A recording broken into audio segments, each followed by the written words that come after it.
आप सब यकीनी तौर पर इस वक्त आवाम तो परेशान है ही है, करियाना स्टोर वाले भी परेशान होंगे और आप उनके सदर भी हैं।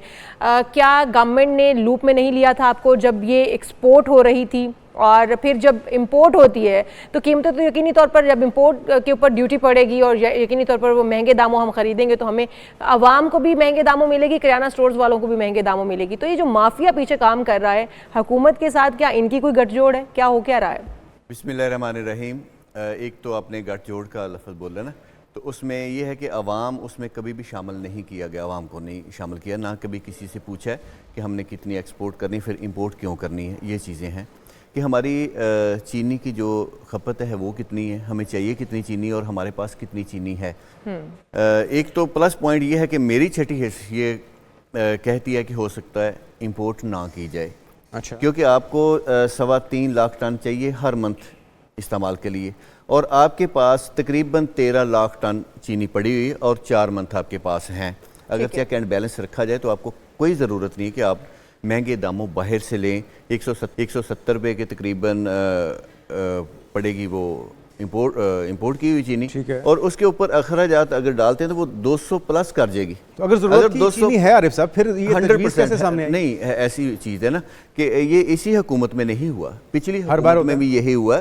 फिर ये हुकूमत कहती थी कि ये लोग अनाड़ी हैं, हम कारीगर लोग हैं, जब हम आएंगे हम एक्सपोर्ट अगर करेंगे तो हम रेट नहीं बढ़ने देंगे।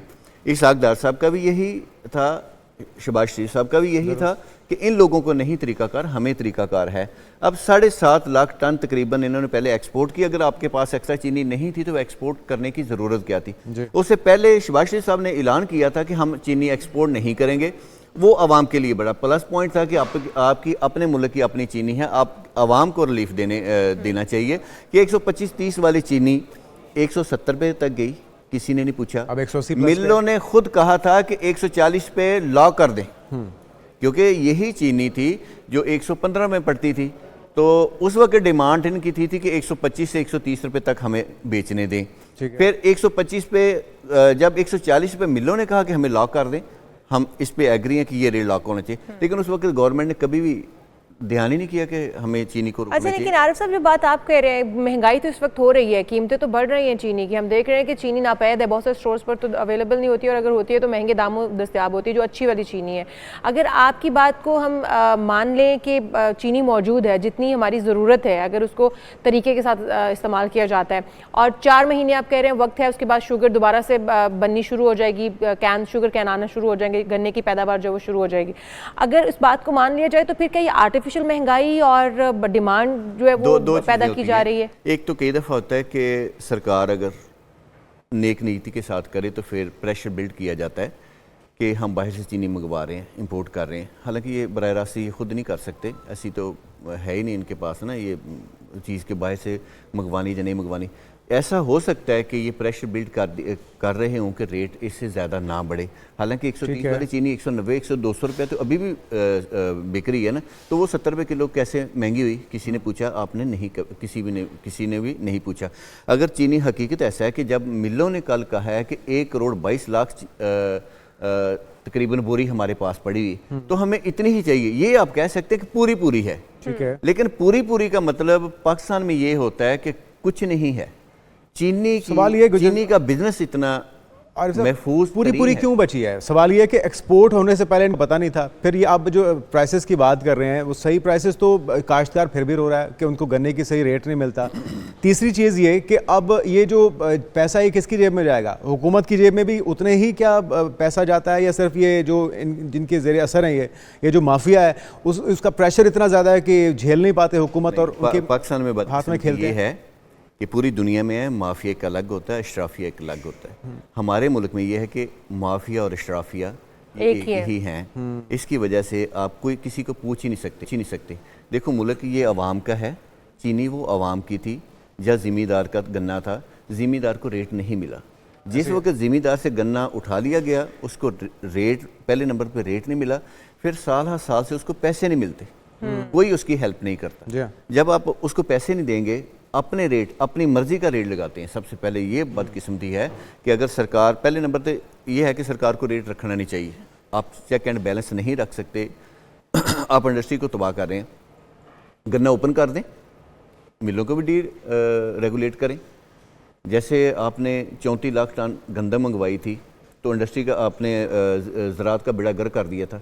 अभी भी सबसे बदकिस्मती ये होनी कि अगर चीनी इंपोर्ट हो गई, अगली दफ़ा आपको गन्ना नहीं मिलेगा, किसान तबाह हो जाएगा। आप ये कर रहे हैं कि एक इंडस्ट्री को तरक्की देने के लिए दूसरी इंडस्ट्री को तबाह कर रहे हैं, और उस इंडस्ट्री को तरक्की नहीं दे रहे बल्कि कुछ अशराफिया को या माफिया को खुश करने के लिए, उनकी जेबें भरने के लिए हो रहा है। अगर इस वक्त चीनी इंपोर्ट हमारे पास मौजूद है और हम चीनी फिर भी इंपोर्ट करते हैं, जो कि हमें नहीं लगता कि इंपोर्ट की जाएगी, और ये सिर्फ एक फर्जी तौर पर महंगाई का एक क्रिएट करने के बाद, माहौल बनाने के बाद वही चीनी हमें महंगे दामों बेची जाएगी, और जो कि इंपोर्ट के तौर पर हमें दिखाई जाएगी ये इंपोर्ट हुई भी चीनी है। अगर हम रॉ की बात कर लें, रॉ मटेरियल मंगवाया जा रहा है जो कि शक्कर की सूरत में, गुड़ की सूरत में शायद मंगवाया जाए, जिसको रिफाइन करके यहाँ पर दोबारा से बेचा जाएगा, तो वो कहा ये जा रहा है गवर्नमेंट की जानिब से। मौक़िफ़ ये है कि हम जो कीमतें हैं उनको भी स्टेबल करने के लिए और सपोर्ट करने के लिए, ताकि गन्ने की जो काश्त पैदावार है उसको भी सपोर्ट करने के लिए, उसकी नई खेप आने तक उसको एक सपोर्ट, एक सहारा मिल जाएगा। ये कहाँ तक दुरुस्त है गवर्नमेंट का मौक़िफ़? पहले नंबर तो ये देखो ना कितनी गलत बात है कि हम इंडस्ट्री को सहारा दे रहे हैं, आवाम को सहारा दे रहे हैं। अगर आपके अंदर इतनी क्वालिटी है कि आप सहारा देना चाह रहे हैं तो फिर सहारा दें। 130 वाली चीनी 190 रुपये में क्यों हुई, 200 में क्यों हुई? आप वो भी सहारा नहीं दे सके, आप वो भी कंट्रोल नहीं कर सके। डिप्टी वज़ीर आज़म साहब ने 164 रुपये चीनी का रेट दिया है, वो सिर्फ रिटेलर के लिए, रिटेलर को चेक किया जा रहा है, उसके ऊपर FIR भी होती है, जुर्माने भी होते हैं, वो पैसे भी देता है, क्योंकि 164 वो चीनी सेल ही नहीं कर सकते। हमेशा गवर्नमेंट ने यही काम किया है जो आपने बात की है ना।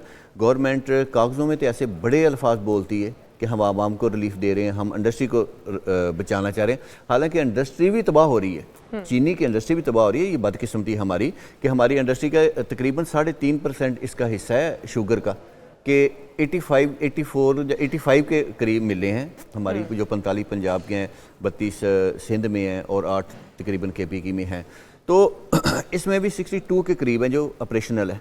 ठीक है, पहले नंबर तो उसको बचाना चाहिए, क्योंकि हमारा पैसा अगर बाहर जाता है तो आपको वेलकम कहती है पूरी दुनिया कि आप हमारे मुल्क में बिजनेस करने आ रहे हैं। तो हमारे मुल्क की जो अपनी इंडस्ट्री है हमने पहले नंबर तो वो तबाह कर दी, इसको रोकना चाहिए। अच्छा, इसमें किराना स्टोर्स वाले भी मुलविस पाए जाते हैं, क्योंकि जब महंगाई अगर 10 रुपए कीमत बढ़ाई गई है तो किराना स्टोर से अगर आप लेने के लिए जाते हैं, आवाम लेने के लिए जाती है, तो वो 15 रुपए बढ़ाकर बेचेंगे। ये माफिया तो फिर हम कहेंगे किराना स्टोर भी बीच में मुलविस है, क्योंकि आवाम जो खरीद रही है वो स्टेक होल्डर हो गई बेसिकली, क्योंकि उसकी जेब से पैसा जा रहा है। लेकिन किराना स्टोर भी आपको जो पीछे से कीमत मिल रही है, आपने अगर उससे भी आगे डबल आगे बेचनी है तो फिर आवाम का क्या होगा? देखो, जहाँ कहीं भी ये माफिया है, खा वो करियाना है, होलसेल डीलर है या चीनी मिल ऑनर है। हालांकि मैंने तो पिछले ये तजवीज़ दी थी कि हमें साल हर साल से ये प्रॉब्लम देखने में आ रही है। सन 70 की आप अखबार देख लें कि उस पर भी यही चीज़ आ रही है, बिल्कुल सेम ऐसी चीज़ें।